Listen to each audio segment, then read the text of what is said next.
Hi everyone, today I'm going to share with you a project I'm going to work on to convert this 240 volt AC halogen floodlight with a movement detector to a 12 volt 10 watt LED. And the reason behind this is I wanted this unit to be powered from a 12 volt battery away from the house on an outbuilding where I have a 12 volt car battery which is normally charged by solar panels. So I'll take you through the different stages I go through to carry out this procedure, and probably on the way we'll identify some interesting things. So let's get started. The first thing we'll do, we'll take the unit apart and just see how we can modify this. I'll just take the front cover off.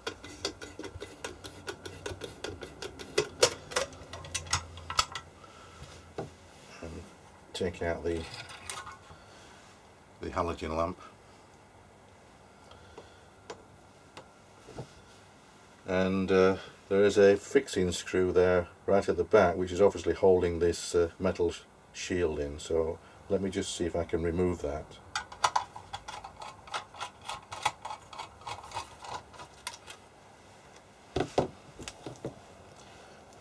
So hopefully I should be able to ease off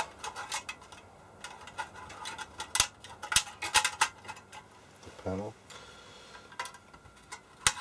Be careful when you remove this not to damage it, it's quite flimsy, but we can lift the whole assembly out. So there you have the whole reflector assembly, and then below that you can see the main inners of the unit, and here we have obviously the fitting for the halogen lamp, which we no longer need. But I think I may return the fixing brackets at the back. So let me first of all remove this and see if we can get rid of these halogen fixing points here. I'll just unscrew this and we'll come back. Right, there was two screws holding that in, quite easy to remove, and now we have access to this particular assembly. And you'll also notice that there is some screw fixings there at the side as well. So let me just see if I can remove this one, and that then loosens one of the connectors for the halogen lamp, so I'll remove the other one.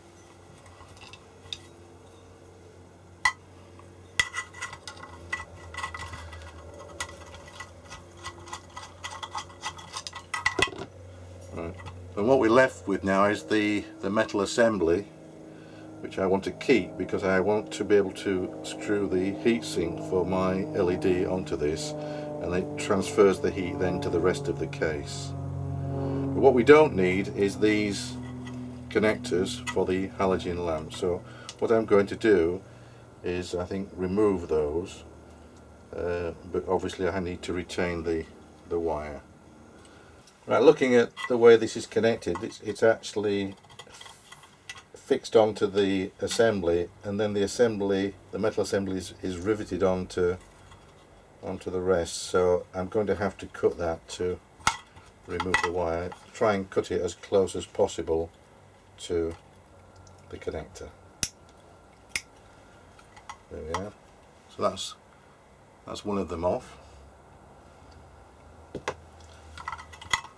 I just need to also pull back the heat insulating sleeving, so I'll cut this one as well. Okay, so we have the two halogen connectors now removed. So we're left now with the wire. The wire itself looks as though it's I think it's normal wire, but it's got this heat resistant sleeving on, which we'll keep on for the moment.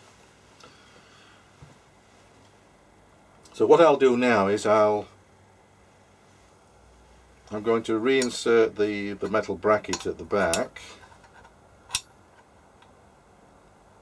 but if you look at that you'll see how the sides are bent up to take the fixings for the halogen light what I'm going to do is bend them down, because I no longer need them to stick out.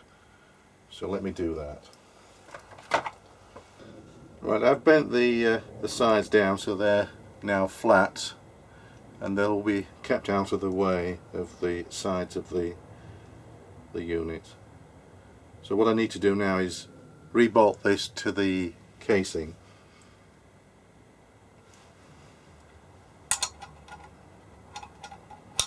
Alright, there you can see I've now bolted it back in place. The sides have been bent down so they're well out of the way.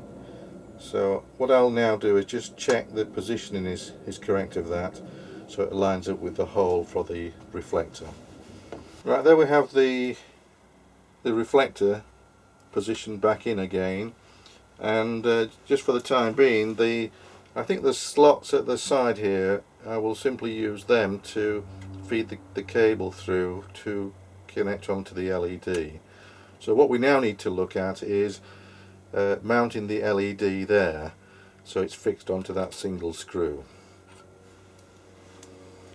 Well, here is the 12 volt 10 watt LED I propose using, and as you can see we've got sort of 4 fixing points on there, and the back is metal, so I can mount that onto a heatsink and put some heatsink compound on there, because they will probably get quite warm. And to do that, what I've done, I've cut a piece of aluminium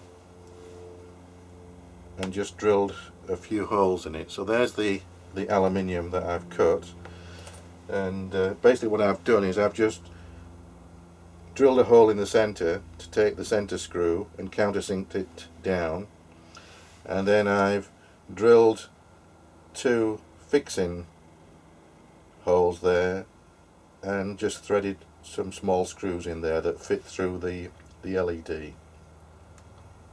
There you can see it with the screws removed, and I just cut this piece of aluminium from an old heatsink I found in my scrap box, and then just cut it so it fits into the light fitting itself. Let me just see if the fitting is correct. The idea is it's going to fix at the back there, so it's got to be that width. So let me just test that.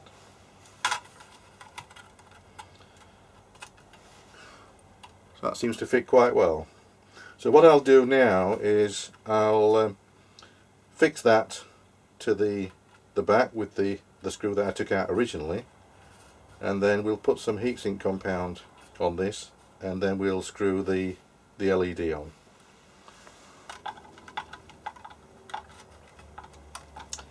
Try and get that as tight as possible so it acts as a good heatsink and transfer the heat onto the metal at the back. Okay, that fits quite nicely. Right, what I'll do now is I'll put some heatsink compound on this on the back of this LED, and we'll screw it down onto the heatsink there at the back. I decided to put the heatsink compound actually on the heatsink itself, and then I'll sit the LED on top and screw it down.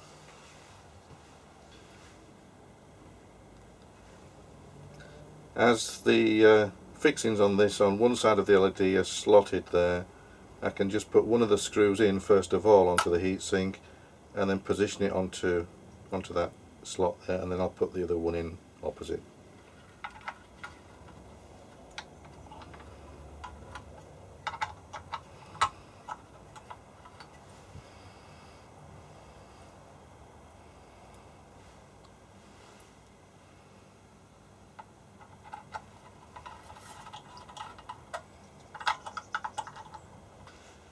Okay, the LED is now nicely fixed onto the heatsink and is screwed tightly down. When you look at the LED, you'll find that on the metal casing at the side you've got the plus and the minus signs indicated there on the LED. So what I've done at the moment is I've just stripped back the wire there, and I've pushed it through the hole there on the positive side of the LED. What I'll do, I'll solder that first, and then we'll just test that wire through to the other side. Right, I'll just take this back cover off here, and that should give me access to the wires. Okay, remove the cover. So now we have access to the wires there. So I'll just get my meter and we'll just check which wire is which. Right, just connected one side of the meter to the positive of the LED there, so you can see the wires coming through here with the heat insulation on. So let me just check them. That's one, that's not that one. So it's the one going to the red wire there. That's quite nice. The one going to the red wire is going to the positive side of the LED. So what I'll do now is I'll turn it around and we'll solder the other lead onto the other side of the LED. Right, there we have now both of the wires soldered onto the LED. It's all fixed in place, and I think what I can do now is simply screw back the front glass cover.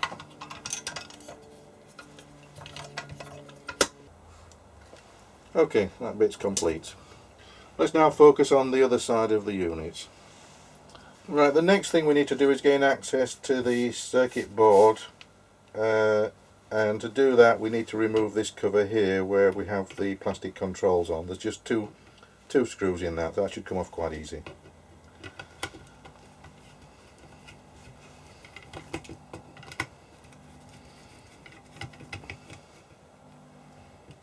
Okay, hopefully that should pull off.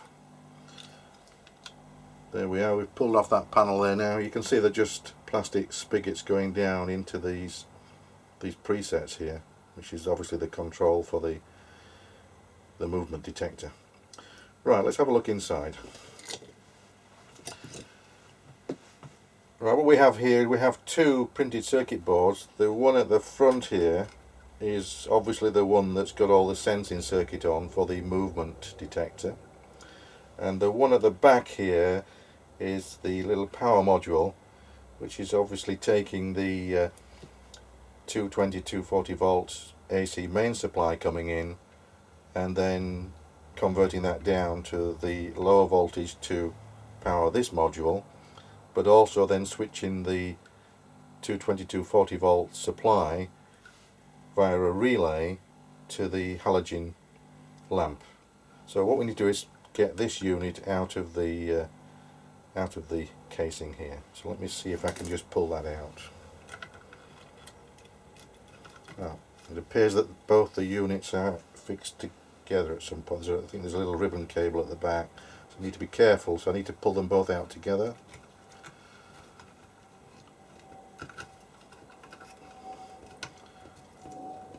And you can see there's this three-way ribbon cable which is connecting both boards together. But the one we're interested in is this one here. This is the one we're going to have to modify. So let's have a look what's on the other side of that. I need to just pull it out a little bit more. Well, I've got access to the unit now. I had to just pull the wires a little bit with a pair of pliers just to give me some leeway to get this unit out. So this is the unit we're interested in, and what we'll do first of all, let's have a look what's on here and see if we can work out the circuit. Obviously there's the relay that's switching the 240 volt power to the AC power to the halogen lamp, and there's a fuse which is coming off the mains input, off the live input. They have a fuse there, appears to then go through a resistor there and a capacitor. You have 4 rectifiers here. They look like they're all 1N4007s.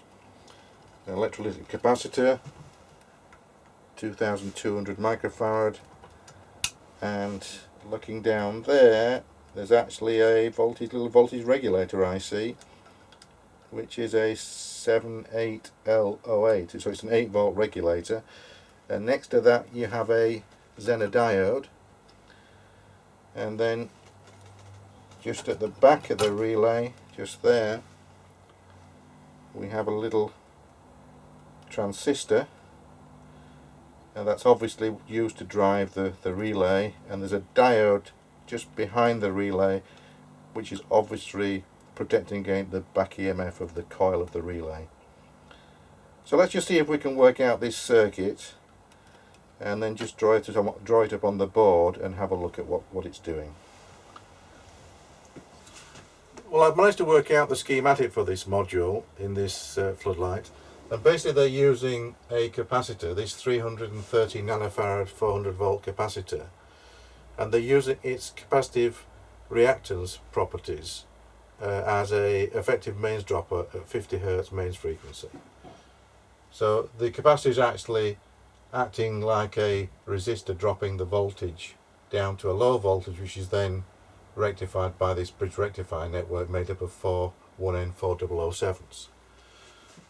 They've added a 150 ohm 1 watt resistor in front of the capacitor to limit the inrush current at switch on, and they also have a fuse there, protection fuse of 6.3 amps.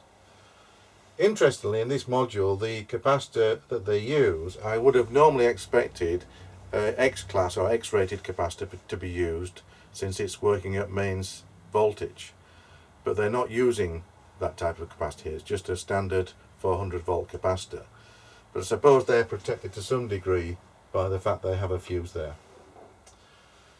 The resistor across the capacitor is just a bleed resistor, and effectively when the supply is removed, the resistor across that capacitor discharges that capacitor and removes any voltage there, because the voltage would be up at this mains voltage potential effectively and could be dangerous.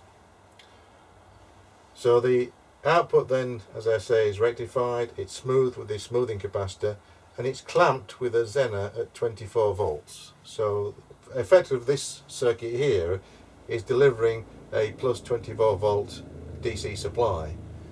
This type of power supply is sometimes referred to as a transformerless power supply, but it can only normally deliver fairly low currents, probably in the from the few milliamps to 100 or 150 milliamps, so it's only for low power applications really. They then feed in the 24 volt supply down here to feed the relay, so it looks as though they're using a 24 volt relay there, and it's the relay that then is triggered to switch on the floodlight. They have a protection diode across the relay coil there to prevent any back EMF from damaging the transistor, and the transistor itself is biased on from the control circuitry from the other printed circuit board in the lamp itself. They're then taking the 24 volts and passing it through an 8 volt regulator, and it's the 8 volts that then supplies the other module in this floodlight. So that's the basic circuit. Quite simple, but quite effective as well. As far as modifying this is concerned, I no longer want to drive it from 240 volt AC, so all of this circuitry here is obsolete. So really all of this can be removed, and I can remove the Zener as well, and we can simply feed in here our 12 volt DC. So this part of the circuitry on the board is no longer required, so we can remove that. I may have a look at that fuse, because they appear to have a 6.3 amp fuse, so we may want to put a slightly lower fuse in of say 1.5 amp or 2 amp. But other than that, this can be removed and we can feed our 12 volt DC in there. I may decide to keep the smoothing capacitor there, but other than the capacitor, everything else can be removed from the circuit. Have a look at the fuse, have a look at the relay, and we'll take it from there. So let's go back to the board and have a look at those components. Right, back at the board here, yeah, looking at the relay here, it's actually a 24 volt DC relay, so I need to change that for a 12 volt relay. So that needs to come out as well. So I need to find one which shall fit in those slots there. So we can remove the relay for the moment, the resistor there feeding the capacitor from the AC supply, the fuse there, we can remove that if we're going to put a smaller fuse in. We can take out the rectifiers here, and we can take out the Zener down there. So let me just remove those components and we'll have another look at the board. Right, I've removed all the components I mentioned, all down here, including the relay. So the board at the moment is quite empty in most places. I did also notice there's a capacitor and a resistor which is connected across between the output of the relay that's feeding the halogen lamp and the neutral. It looks like it's just like a little snubbing circuit there. It's a capacitor in series with a resistor, 150 ohms, a 33 nanofarad capacitor, and it's straight across the switched supply output of the relay. But I don't think I'll need that for the 12 volts, so I'll take that out as well. Right, that's the printed circuit board there with all the components removed that I wanted to remove, and the only thing that's left on the board now is the 220 microfarad smoothing capacitor on the supply voltage. There you have the 8 volt regulator IC with its 200 nanofarad capacitors, one there, one there. There you have the diode that is going across the coil of the relay, so we need that. There is the transistor that's driving the relay, and there you have the 10k resistor which is feeding the base bias of the transistor. So I think the next thing to do now is to put in a new 12 volt relay there, and I'll show you what I've found. Well, there is the original relay, the 24 volt relay. It's got the coil connections there, and then it has the switch contact, but only one switch contact is shown. Now I've found this other relay which is virtually a drop-in replacement. It's a 12 volt relay, and the pin out on the back of it is virtually identical. The only difference is that this has an extra switch contact there, so it's switching between the two. So basically we don't need that, so I need to just either probably bend that down and then just use the two contacts there and there, which are normally open and closed when the relay is energized. So I'll fit this relay in, I'll bend that pin down, and that should do nicely. And there you have, I've just bent that one pin down there, and then the relay just slots into place. Right, the relay is now soldered in. I have a fuse, changed the fuse on that side to a 2 amp anti-surge fuse and put it in a fuse holder. I had to connect a wire link, the red wire there, from the output from the fuse to deliver the 12 volts to the rest of the circuitry on the board there. And also I had to put a link in there. That black wire you see is linking the ground pin, that's the blue one there, to the grounding for the circuitry also on the board. So the unit is now complete, so we'll put it back in its case. Right, there you have the both PCBs now slotted back into their housing there. So what I'll do now is I'll put the cover back on. Just a little tip here, when you're putting the cover back on, you have to be careful. These controls here, the little plastic spigots coming underneath, you have to make sure they slot into the preset resistors there. So I think it's easier to just hold the board out slightly, position the controls onto the presets, and then push the whole unit in.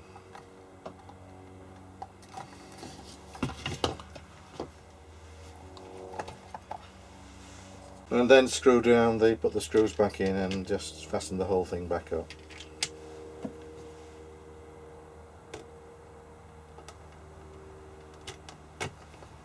Yeah, everything's now screwed back up, so that assembly is now complete. Well, the next thing I want to do is just test the LED from a 12 volt power supply, just check the current and the wattage. Putting it straight onto a 12 volt DC supply, obviously we have no control over the current for the LED, but let's just check it first of all with supplying 12 volts straight to the LED and monitor the effect on the power supply here. I've put a connection block there onto the two wires coming from the LED at the front, and just connected the leads from my bench power supply to that. So we're going to drive that with 12 volts directly and just have a look and see what the current and the wattage is as we simply power the LED straight from a 12 volt supply with no other control.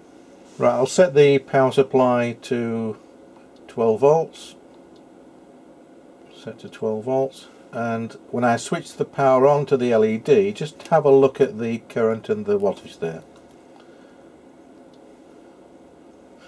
Well, straight away you see it came on at over an amp, so, and you can see the current is increasing now, 1.12 of an amp, and look at the wattage is showing 13.6 watts. This is supposed to only be a 10 watt LED, so we're driving it far too hard at the moment. So this is not ideal, and we need to control the current for the LED to make sure that we don't exceed the wattage rating of this 10 watt LED. So it's not ideal to drive it straight from a 12 volt supply, so we need to have some sort of a current control circuit to go between the LED and the other parts of the unit. Here you can see the data sheet of the particular IC that we'll be using to control the current through our LED. It's a PowerTech PT4115. It's a 30 volt 1.2 amp step down high brightness LED driver with the ability to do dimming. We won't be using the dimming feature of this IC, and we won't be going up to the maximum capacity of 1.2 amps as our LED is only 12 volts 10 watt, so we'll be drawing around about 0.8 of an amp, and the voltage we'll be using will be 12 volts. But this particular IC is quite useful for controlling the current through LEDs, and it's relatively cheap. Some of the main features are that it's very simple to use, it has a very low component count when you use it in a circuit, it has a wide input range of voltages from 6 to 30 volts, and it can handle currents up to 1.2 amps.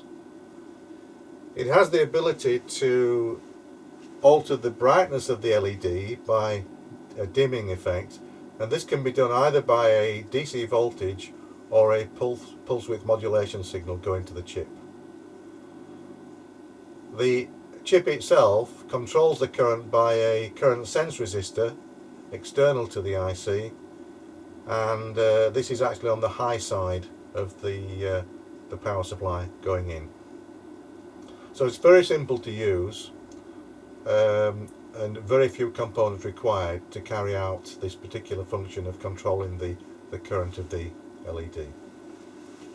Here on the datasheet you can see a typical application of this chip in this circuit here. Very few components required. You have an inductor, one Schottky diode there, a current sense resistor, and then that's the LED that you're powering. You have a smoothing capacitor there across the input supply, and you either supply straight DC in on there, or you supply AC into the circuit via a bridge rectifier arrangement there. So that's a very typical arrangement on the datasheet for this particular chip.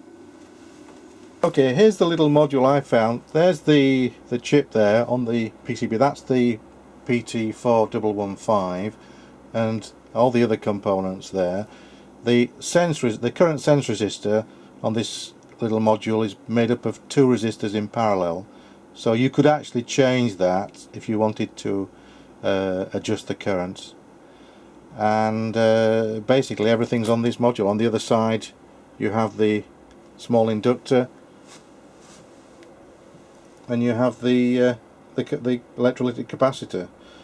The wires coming out there go to the LED, and you have two connections here on the input that go to your power supply. So it's just in between the power supply and the LED. Quite simple. Here we have the circuit of the module that we're going to be using, and there's the main chip, the PT4115. They're the input terminals there. It has a DIMM input terminal on pin 8, but we're not using the DIMM input, so it's left open, and the ground pin is 6 and 7. There is the Schottky diode, and there's the inductor. Now they've added a capacitor which is shunting effectively the LED, and the reason they've done that is to reduce the peak-to-peak ripple in the LED. On some circuits you'll find that that is not used, but by putting a 1 microfarad capacitor across shunting the LED, you reduce the peak-to-peak ripple by a factor of 3 times, I think. These two resistors here, this is the current shunt resistor, or the current sensing resistor, I should say. And what they've done on this module is they've put two resistors in parallel, a 0.2 ohm and a 0.3 ohm, giving an effective resistance of 0.12 of an ohm. So that is the current sense resistor of 0.12 of an ohm. There you have a smoothing capacitor, 220 microfarads. Now the value of this current sensing resistor determines the current and the wattage that you eventually supply to the LED. And I'll just show you the formula for calculating that. Right, the formula they use to calculate the current provided to the LED is the current I, current out, is equal to a constant value which is 0.1 divided by the current sensing resistor R.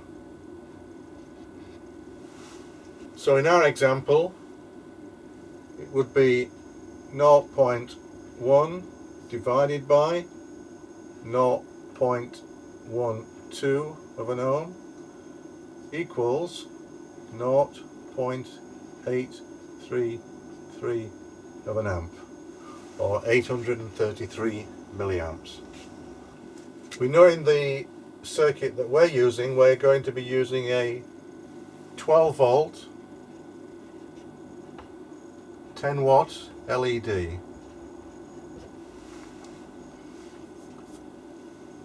And to calculate the current of that, it would be the current I is equal to the watts divided by the voltage, which equals 0.833 of an amp. So you can see that the current required for the LED that we're using is exactly the same as the current we've calculated from this sense resistor here, or these two sense resistors in parallel. So the module that we have is ideally suited for the particular LED that we're using today. Well, here you can see now I've connected this little constant current source module here between the LED, the 10 watt LED, and the bench power supply.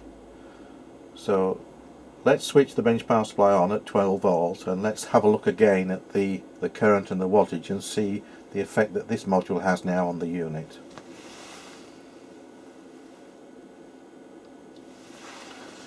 Okay, the voltage is on 12 volts. Straight away you see the current is a lot better now. It's just over half an amp at the moment, and the wattage is running at 7.1 watts and increasing slightly. So it's below the 10 watts, which is the rating for the LED, and the current is well below 1 amp. It's running at 0.6 of an amp at the moment. Much better for the LED.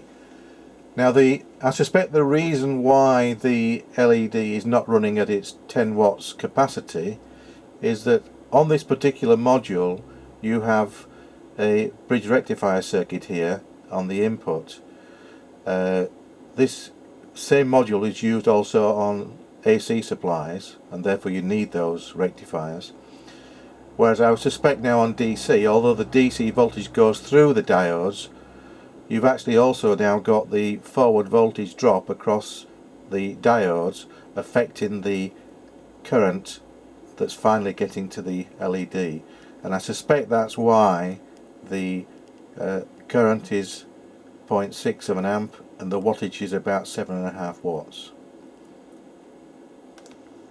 Now we could leave the module as it is with those diodes on, so the DC going through the these diodes here, or we could modify it and have the DC going in after the diodes and effectively bypassing these diodes. And if we were to do that, then you would probably see the wattage there go up to the 10 watts of the LED. So it's a choice you make. Here you can now see I've moved the 12 volt input from these two terminals here, which go in via the bridge rectifier diode circuitry there. So it's bypassing that and going straight in across the capacitor. So you see I've got the connections there and there. So now when I switch on, we haven't got these diodes in series with the input DC voltage, and we should therefore see the current and the wattage to the LED around about 10 watts. So let's switch on the power and just see exactly what we see in the current and the wattage there.